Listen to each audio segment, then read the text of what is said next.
Au moment où j'enregistre cet épisode, je tenais à remercier les participants du deuxième Café Live qui a eu lieu pour moi hier et aussi les nouveaux qui nous ont rejoints. Donc pour un rappel, les Café Live sont des ateliers 100% gratuits et en ligne qui permettent aux hébergeurs touristiques de booster leur visibilité au travers d'ateliers pratiques et de repartir avec un plan d'action pour pouvoir booster leur location saisonnière. J'en profite aussi pour vous rappeler la date du troisième Café Live qui aura lieu mardi 15 novembre de 9h à 10h30 avec pour thématique construire sa stratégie de contenu en 6 étapes. Retrouvez toutes les informations et le lien d'inscription sur mon site yenbui.fr dans la rubrique bonus. Hello, ici Yenbui et vous êtes sur un nouvel épisode du podcast Cultiver la croissance digitale de votre business. Avec ce podcast, j'aide les hébergeurs touristiques, des loueurs de gîtes, de maisons d'hôtes, d'appartements, de chalets, d'hôtels et aussi pourquoi pas des hébergements insolites. Je vous aide à développer la visibilité en ligne de votre location saisonnière. Ce podcast est fait pour vous si vous venez de démarrer votre activité ou vous êtes en cours de lancement d'activité de location saisonnière ou tout simplement si vous avez lancé il y a peu votre location saisonnière et que vous aimeriez optimiser votre stratégie pour gagner plus de visibilité et augmenter votre notoriété. Chaque semaine, je vous livre des conseils faciles à mettre en action au travers d'épisodes de podcast au format court. Vous pouvez également retrouver tous mes conseils sur le blog en version écrite sur mon site yenbui.fr et également me suivre sur les réseaux sociaux sous le même nom yenbui.fr.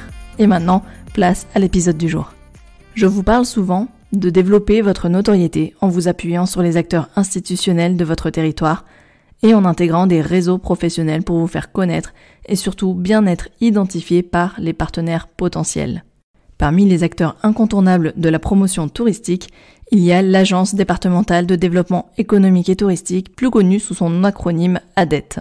J'ai donc le plaisir d'accueillir aujourd'hui Nathalie Gilbert, qui est Content et Web Manager au sein de l'Agence de développement des Hautes-Alpes et qui va nous présenter certaines missions sur lesquelles les hébergeurs touristiques peuvent s'appuyer lorsqu'ils souhaitent développer leur visibilité et leur réseau.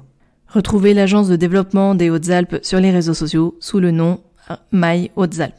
Place maintenant à mon échange avec Nathalie Gilbert et je vous retrouve comme d'habitude à la fin de cette interview pour la conclusion.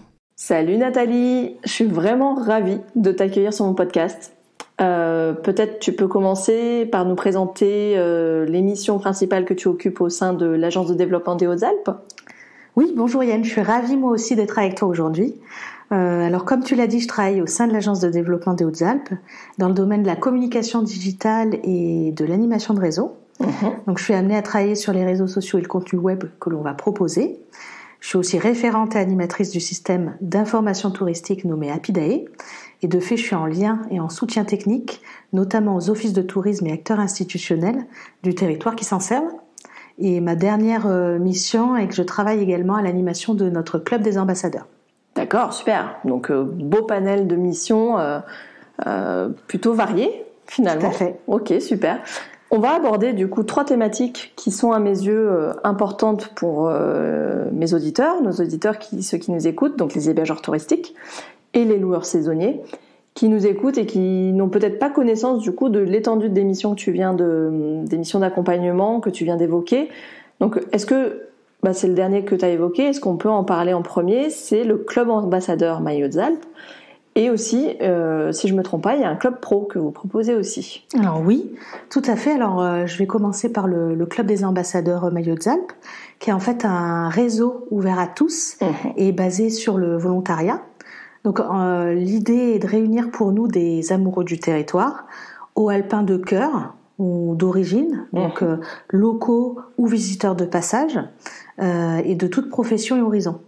Et en fait, ce sont pour la plupart en fait ces gens-là qui vont être passionnés, enthousiastes par le territoire et qui ont choisi de rejoindre le club pour participer à la promotion des Hautes-Alpes en les valorisant sur le plan personnel, mais aussi professionnel. D'accord. Donc, on va pouvoir au sein du club avoir tout un tas d'actions. Oui. Ça va être donc ils vont pouvoir en fait ces gens-là partager leur vision des Hautes-Alpes et leur expérience. On a notamment un groupe de discussion privée sur Facebook. Ah oui, j'allais te demander sur quel canal ils pouvaient discuter. Donc sur un groupe Facebook, ok. Voilà, qui fait la part belle en fait à la promotion aussi des Hautes-Alpes par l'image. D'accord. On ils vont pouvoir aussi suivre l'actualité en recevant une newsletter trimestrielle qui les informera des dernières nouveautés et bons plans du réseau. Ok. Ça, c'est un autre moyen. Évidemment, ils vont échanger des contenus et faire grandir leur réseau par la même occasion. Et un des derniers points, c'est qu'ils vont avoir aussi la possibilité de vivre des moments forts et de participer à des rencontres conviviales, des ateliers exclusifs avec les autres membres. Ah super, vous organisez vraiment des rendez-vous physiques, des événements physiques où on se rencontre. Tout à fait. Alors par exemple, on essaye d'organiser chaque année des sorties découvertes. Donc ça peut être à la découverte d'un lieu, d'un producteur ou d'un concept. La thématique de ces sorties va varier et va dépendre forcément de nos axes stratégiques déterminés. Voilà. Oui, d'accord. Alors il y a 2 ans par exemple, la thématique choisie tournait autour des plantes. D'accord. Voilà. Donc on a offert la possibilité à certains de nos membres de prendre part à la première édition du Festival Terre Sauvage par exemple. Donc avec un atelier de reconnexion à la nature. On a pu passer un moment privilégié avec Anne Robichon du Jardin des Hautes-Terres, donc qui se trouve dans le Champsaur, le temps d'une visite notamment de sa roseraie, de plus de 120 variétés anciennes à parfum. Et on a réussi aussi, on a su apprécier les connaissances et la convivialité de Luc Bernard. Que je connais bien. Voilà, Luc, tu nous écoutes. Qui est herboriste à l'herbier du Dévoluy, et le temps d'une promenade où il a su nous transmettre ses connaissances, c'était très sympa. Oui. Voilà, donc ça, c'est des événements que vous proposez gratuitement ? Oui. D'accord, super. Voilà. Donc c'est pour apprendre à mieux connaître son territoire. Exactement. Ok, super. C'est vraiment pour apprendre à mieux connaître son territoire, à partager autrement et à se créer des contacts aussi autrement. Et puis d'aller à la rencontre effectivement des acteurs. Exactement. Super. Voilà. Et j'imagine que les places sont limitées. En général, vous êtes sur des formats de combien de personnes sur des événements comme ça ? Ça peut être des petits groupes, généralement d'une dizaine ou d'une quinzaine de personnes. D'accord. À chaque fois. Premier arrivé, premier servi ? Premier arrivé, premier servi ou concours. Jeu concours. Donc on fait de l'animation aussi au niveau du club comme ça. D'accord, super. Voilà. En parlant de concours, je sais que vous faites justement aussi des appels à contribution de type concours photo, justement. Oui. Et peut-être que justement, un des lots, parfois, ça doit être de participer, d'être retenu pour une invitation. Tout à fait. Je sais que les concours photo, ça c'est bien parce que ça met vraiment à la une les ambassadeurs, du coup. Oui. C'est quelque chose que vous avez organisé plusieurs fois dans l'année ? Alors on l'organise une fois dans l'année. Donc ça fait partie de nos actions de notoriété par l'image. Oui. Avec la mise en place d'un concours photo annuel qui va donc avec une thématique bien particulière, et en découlera en fait une expo photo physique et l'édition d'un calendrier. Génial, donc vraiment ils sont mis en avant, c'est une vraie reconnaissance de leur travail et de vraiment mettre à la une nos ambassadeurs par l'image. D'accord, donc professionnel ou amateur ? Professionnel ou amateur. Super, ouvert à tous, d'accord. Et tout ça pour dire justement qu'un hébergeur peut prendre part à cette initiative. Tout à fait. Et l'idée, attention, c'est pas de faire son auto-promo au travers du club, mais bien de montrer son appartenance à un réseau. Oui. Donc de partager autour d'un seul et même territoire, de rentrer en contact avec d'autres passionnés, évidemment, d'élargir son réseau. Et oui. Et pourquoi pas de venir nous proposer aussi une activité. Oui. Donc ça, d'accueillir un événement. Exactement. Tout à fait. Pour mettre en avant quelque chose qu'ils vont faire eux. On parlait de la thématique des plantes là tout à l'heure. Pourquoi pas proposer, si l'hébergeur fait table d'hôte, un atelier de cuisine à la découverte d'une recette bien locale. Oui, tout à fait. De sa cuisine sur la thématique des plantes sauvages. Oui. Ou du consommé local, du potager à l'assiette. Ça, c'est des choses qui sont possibles et envisageables au niveau du club. D'accord. Typiquement, si on reparle de Luc Bernard, qui a aussi une yourte, en fait, où il peut accueillir, il fait avec Tatiana, son épouse, des ateliers cosmétiques, par exemple. Et donc, ça peut être l'occasion de faire revenir le club ambassadeur, d'accueillir un temps fort. Et d'accord, très bien. Mais c'est effectivement ce que je propose vraiment à mes auditeurs. J'insiste vraiment sur le fait qu'un hébergeur n'est pas là pour faire son autopromo. Que développer son réseau, c'est pas du tout comme ça. C'est plutôt faire découvrir le territoire avant tout. C'est vraiment, moi, c'est mon leitmotiv, je préfère voir sur l'Instagram d'un hébergeur, et c'est ce qu'on disait dans un des épisodes avec Thibault Loubert de Val Thorens, oui. C'est qu'il vaut mieux qu'il y ait que 30% de contenu dédié aux chambres, aux jardins. À un moment donné, on a fait le tour, de toute façon. C'est ça. Et par contre, 70% sur la découverte de la destination, la découverte des activités, la découverte de la gastronomie, des producteurs, etc. Et là, il y a vraiment de quoi faire. Alors là, je te rejoins complètement. Moi, selon moi, on peut tout à fait concilier en fait la mise en avant et le plaisir qu'on a à vivre et consommer les Hautes-Alpes ou n'importe quel autre territoire, tout en travaillant sa notoriété propre par le bouche à oreille, parce que c'est aussi ça, et toucher par ce biais une cible souvent plus locale et qui saura ensuite parler de son expérience à son entourage. Exactement. Conseiller des amis sur un potentiel hébergement sympa, comme on disait, et être vraiment prescripteur dans ce cas-là. J'ai interviewé Alexandre Comte, donc l'épisode précédent, qui faisait des portes ouvertes très régulièrement et qui proposait d'accueillir, de venir découvrir, parce qu'une fois qu'on l'a visité, on peut plus facilement en parler. C'est comme quand tu as goûté un produit, tu le recommandes facilement parce que tu l'as goûté et que du coup tu sais de quoi tu parles. Et effectivement, de tester pour mieux en parler. Et la recommandation et le bouche à oreille fonctionnent comme ça. Je te rejoins totalement. Complètement. Super. Est-ce que tu peux du coup maintenant aussi nous expliquer quelle est la différence avec ce fameux Club Pro dont on a parlé ? Alors oui, l'agence de développement va également proposer et animer un club de professionnels alpins dédié à la clientèle groupe et affaires. Ah oui. Donc il faut savoir que tout le monde ne va pas avoir accès à ce club et qu'il y a des prérequis afin de coller au plus juste avec les besoins de ce type de clientèle. D'accord. Tu peux nous parler un peu plus en détail des prérequis ? Tout à fait. Alors typiquement, en fait, un hébergeur qui souhaite faire partie de ce club doit être en capacité d'accueillir des groupes d'une 20aine de personnes minimum. Ok.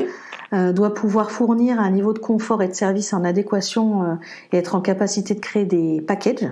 Donc soit en fait c'est l'hébergement qui est habilité à vendre des activités, soit l'hébergement est associé à un prestataire qui est habilité à le faire lui. D'accord. Voilà. Il y a une adhésion aussi qui est demandée aux membres sur la base de l'année civile. Ok. Qui est de 400 € par an. Ok. Voilà, donc actuellement en fait le club il est constitué plutôt de centrales de réservation, d'hôteliers, de prestataires d'activités et d'agences de voyage réceptives. D'accord, qui vont créer des offres mutualisées pour accueillir des groupes. Ce qu'ils vont faire exactement, c'est co-construire un plan marketing annuel et établir en fait un nombre d'opérations sur lesquelles se positionner. D'accord. Donc des salons de comités d'entreprise, des envois de newsletters spécifiques par le biais en fait d'achat de fichiers qualifiés ou des salons, du coup des rencontres sur les salons. Exactement. Ok. Et de la réflexion sur le type de clientèle à travailler plus en profondeur en fonction de leurs besoins. D'accord. Donc en fait le Club Pro, on est plutôt sur une sorte de groupe de travail. Tout à fait. Un groupe de travail thématique dédié groupe et affaires. Exactement. D'accord. Il n'empêche en fait qu'un hébergement peut prendre contact avec nous à ce sujet, même sans faire partie de ce club pro. Soit pour porter à notre connaissance son offre. Oui. Voilà. Après, il faut bien garder en tête qu'une offre va être proposée dès lors qu'elle est qui remplit les critères. Oui, qui remplit les critères comme on l'a vu. Ouais. C'est ça. Donc une capacité d'accueil en chambre single adéquate. Oui. Une salle de restauration différente de celle de travail. Oui. Toutes ces choses-là, ou des infrastructures sur place ou à proximité. De type salle de séminaire, justement. Exactement, accessible très rapidement à pied. D'accord. Sans prendre la voiture. Voilà. Ok, très bien. Et bien ça, tu vois, effectivement, je ne le savais pas du tout. Et tu es également référente donc, du système d'information touristique Apidae. Je ne sais pas si tous les hébergeurs le connaissent. Et du coup, est-ce que tu peux nous le présenter de manière plutôt simple, plutôt résumé de cet outil et surtout ce qu'il peut apporter aux hébergeurs. D'accord. Alors, plus qu'un outil, Apidae, pour moi, c'est encore vraiment un réseau aujourd'hui. Donc, c'est le premier réseau national d'information touristique, ça je pense qu'il faut le savoir, qui va permettre en fait à chaque territoire de garder la maîtrise de ses données touristiques, de les enrichir et de les mettre au service de ses stratégies et de ses usages. D'accord. Concrètement, du coup, ça se retransmet comment le public, lui, il le voit, il en bénéficie et comment l'hébergeur gagne en visibilité grâce à ça ? Alors le process, c'est qu'en fait, comment ça va se transcrire, c'est-à-dire qu'à l'heure actuelle, en fait, sont les offices de tourisme qui vont saisir dans Happyday. Il faut savoir que sur les Hautes-Alpes, tous les offices de tourisme en fait saisissent dans cette plateforme-là. Et ce sont majoritairement eux qui vont l'alimenter en données. Donc dans cette plateforme, on va retrouver la saisie des offres d'hébergement, de restauration, d'agenda, d'activités. On va retrouver aussi d'autres types d'acteurs importants du territoire qui s'en servent en saisie, comme les parcs ou certaines mairies et communautés de communes. Et ce socle de données, une fois saisi, va leur permettre différents types d'utilisation. D'accord. Là, c'était juste pour compléter. Donc en fait, là, moi, mon rôle, ça va être de les accompagner par de l'atelier, par des coachings personnalisés. D'accompagner les offices de tourisme. Voilà, d'accompagner en fait les offices de tourisme techniquement sous forme de conseils, ateliers, coaching, dans l'utilisation du réseau et de ses nombreux services et possibilités. D'accord. En fait, c'est vraiment exploiter cette base de données qu'on a et essayer de vraiment utiliser toutes les fonctionnalités qui sont mises à disposition pour vraiment mettre en avant tous ceux qui ont surfé. Donc, pour qu'on soit bien clair, qu'on explique bien, un hébergeur, par exemple, a une fiche sur ce réseau, Happyday. Il a une fiche détaillée qui présente sa capacité d'hébergement, des photos, les moyens de contact, les types de paiement par exemple, si les animaux sont ennemis, voilà, tous les critères d'hébergement. Tout à fait. En fait, un hébergeur va avoir une fiche, en fait, son offre renseignée dans la plateforme et de manière très qualifiée. Ce qui fait que l'offre et la fiche va avoir de la valeur. D'accord. Et qu'il faut bien garder en tête qu'il ne s'agit pas seulement de saisir une offre et de l'afficher sur le site web d'une destination, mais que l'une des forces en fait du réseau est aussi de pouvoir décupler la visibilité de ces offres-là, d'hébergement ou autres, et de travailler sur des projets transversaux parce qu'on va parler le même langage au niveau national. D'accord, c'est-à-dire que ma fiche de moi petit hébergeur, je dis petit hébergeur dans le Queyras, si on prend l'exemple du Queyras pour les Hautes-Alpes, demain je peux être propulsé, je peux être visible sur des plateformes nationales.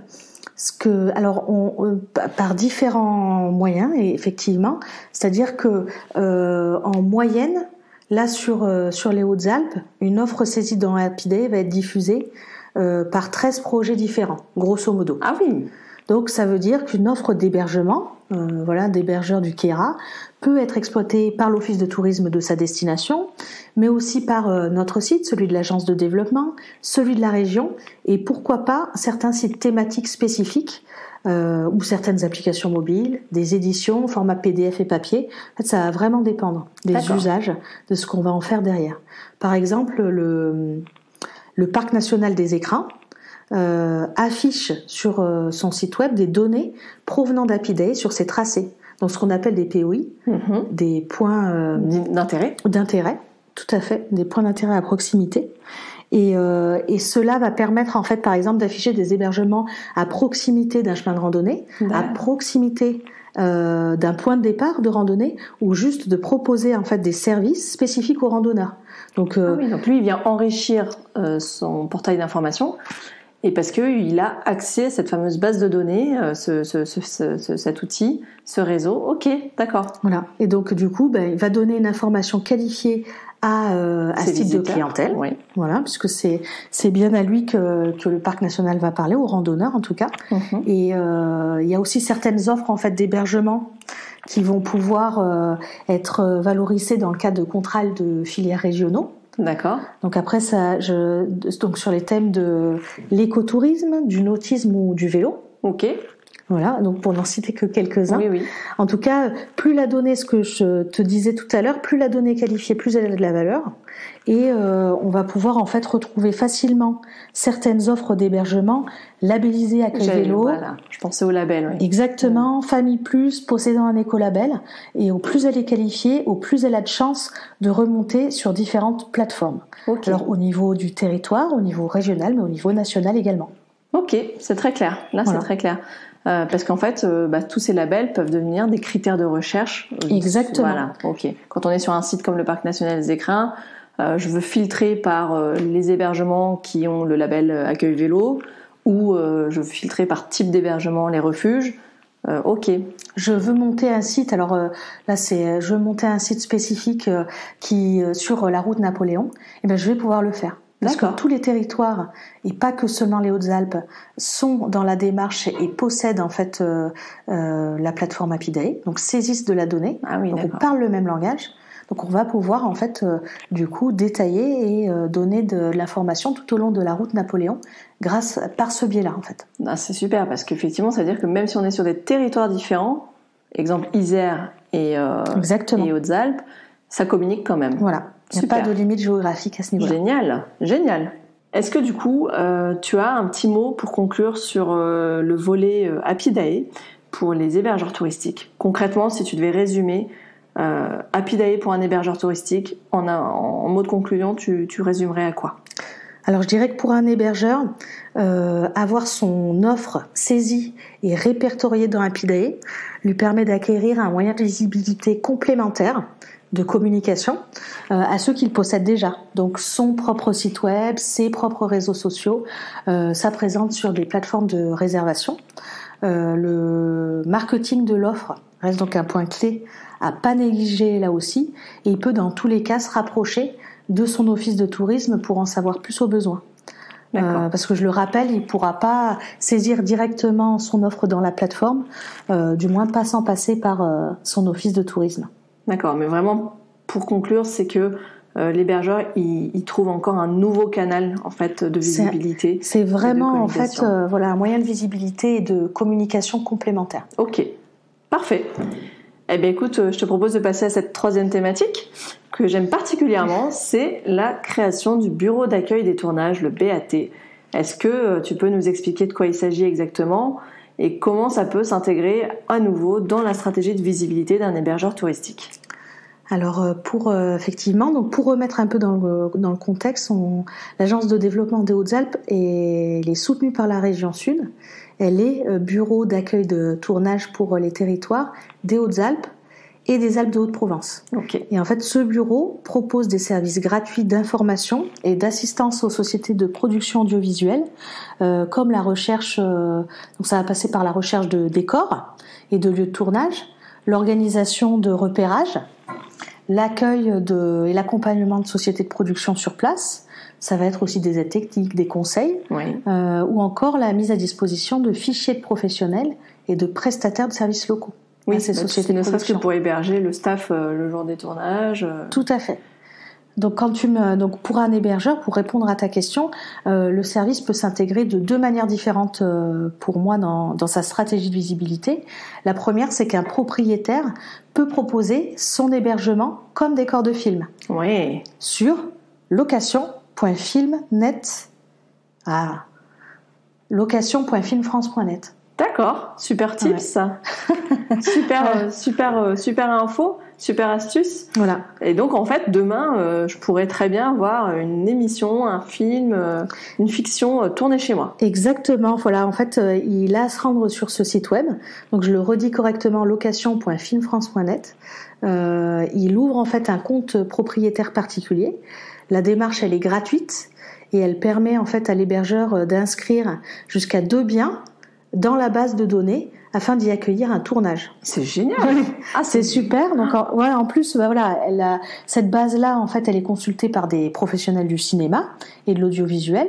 Donc ça peut être réalisateurs, repéreurs, régisseurs qui recherchent des lieux de tournage pour leur prochain projet et elle est surtout visible de plus de 3000 productions.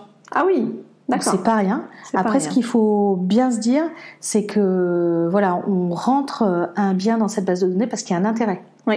Voilà. Alors je parle pas que de beaux chalets très luxueux,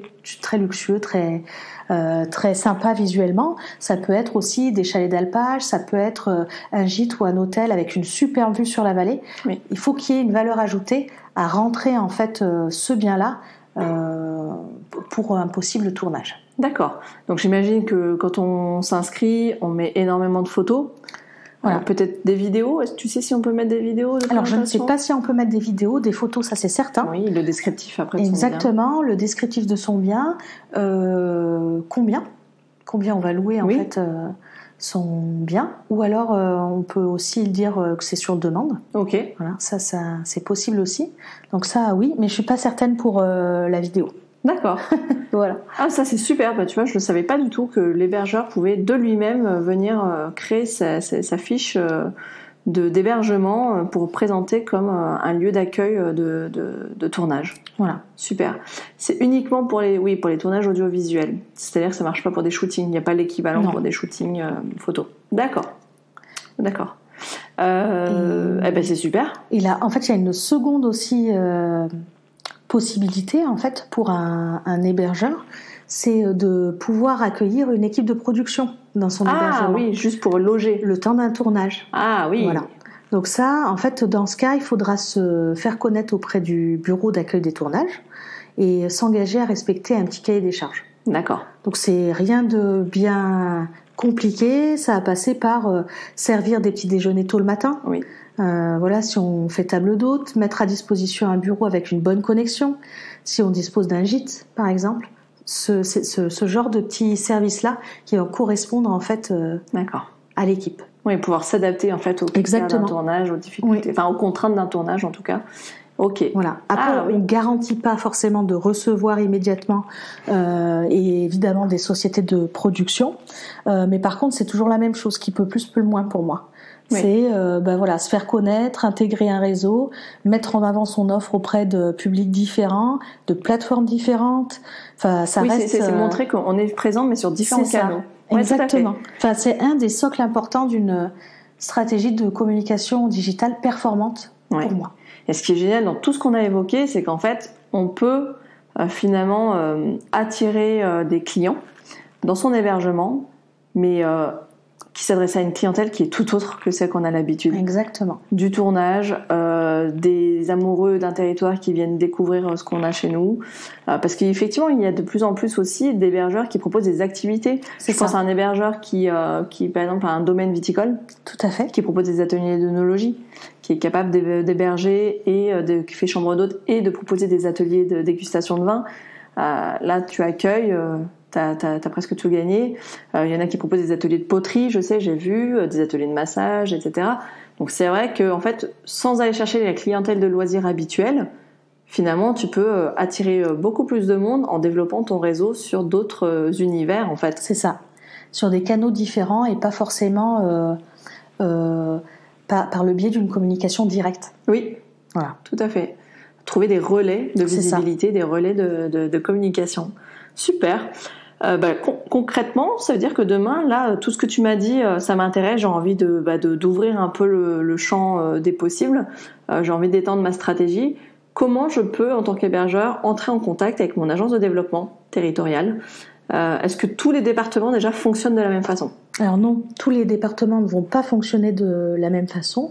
En tout cas, sur les Hautes-Alpes, ce qui est sûr, c'est que hormis le référencement d'une offre d'hébergement dans Happyday, qui s'effectuera au niveau des offices de tourisme, le reste des missions citées passe par l'agence de développement des Hautes-Alpes. D'accord. Donc ça veut dire qu'un hébergeur peut tout à fait appeler le standard ou envoyer un mail à notre adresse mail de contact générique en précisant son besoin, sa demande, et afin d'être ensuite réorienté ou mis en relation avec la personne compétente sur le sujet. D'accord. Donc typiquement, j'ai envie de rejoindre le club ambassadeur, j'ai envie de rejoindre le club pro. J'ai une offre à proposer dans le cadre du bureau des tournages, etc. Et Happyday, ça passe par l'office de tourisme. Exactement. J'ai bien résumé. C'est exactement ça. Eh ben super. Je pense que là, on a donné plein d'astuces pour décupler sa visibilité, trouver d'autres manières de louer son hébergement sans passer forcément par la case touriste vacancier. Un immense merci en fait à toi d'être venu nous présenter certaines de ces missions que tu occupes au sein de l'agence de développement. Rappelons bien que chaque hébergeur peut donc aller trouver des informations auprès de son agence de développement. Tout à fait. Okay. Voilà. Et je leur dirais pour conclure de pas sous-estimer en fait la force et l'étendue d'un réseau, quel qu'il soit, ni le pouvoir des mots et de l'image. Super. Voilà, c'est un peu de la redite, mais une offre doit être certes marketée, c'est ce qu'on disait tout à l'heure, mais surtout en fait portée à la connaissance d'un large public. Oui, ça sert à rien effectivement d'avoir son offre et de finalement la garder pour soi. L'idée c'est plus on en parle, plus elle est visible, plus on la met sur plein de plateformes différentes. C'est ça. Ça passe forcément par des actions comme ça de notoriété digitale et d'échange sur la toile. D'accord. En fait, voilà, d'une offre qu'on a marketée, demain, elle va être vraiment déposée un peu partout et ça va faire ses petits bébés. Exactement. Super. Eh ben encore merci à toi, Nathalie, pour tous ces bons conseils, ces bons tuyaux. Même moi, tu vois, j'ai appris pas mal de choses. Je savais pas, notamment qu'un hébergeur pouvait aller mettre son hébergement touristique sur des plateformes accessibles à des productions audiovisuelles. Ça, tu vois, c'était vraiment le truc que j'ai appris aujourd'hui. Eh ben, merci à toi et puis à très bientôt. À bientôt. Salut. Salut. Et voilà les amis, cet épisode est désormais terminé. J'espère que les conseils de Nathalie vous ont plu, que vous avez vous aussi appris pas mal de choses. Et comme vous l'avez compris, je vous invite vraiment à vous rapprocher de votre agence de développement territorial, donc au sein de votre département, pour connaître toutes les missions d'accompagnement. Certaines vont plus faire le focus sur des formations, d'autres sur la notion de réseau, et d'autres sur différents types d'activités à découvrir. Donc n'hésitez pas à vous renseigner pour en savoir plus et vous inscrire dans cette démarche de développement de réseau. C'est vraiment important pour gagner en notoriété sur son territoire. Et moi, comme d'habitude, je vous invite à me laisser un commentaire ou une note 5 étoiles sur la plateforme d'écoute de podcast de votre choix, en l'occurrence de préférence sur Apple Podcast ou Spotify. Et dans tous les cas, je vous dis à la semaine prochaine pour un nouvel épisode et d'ici là, portez-vous bien. Ciao ciao!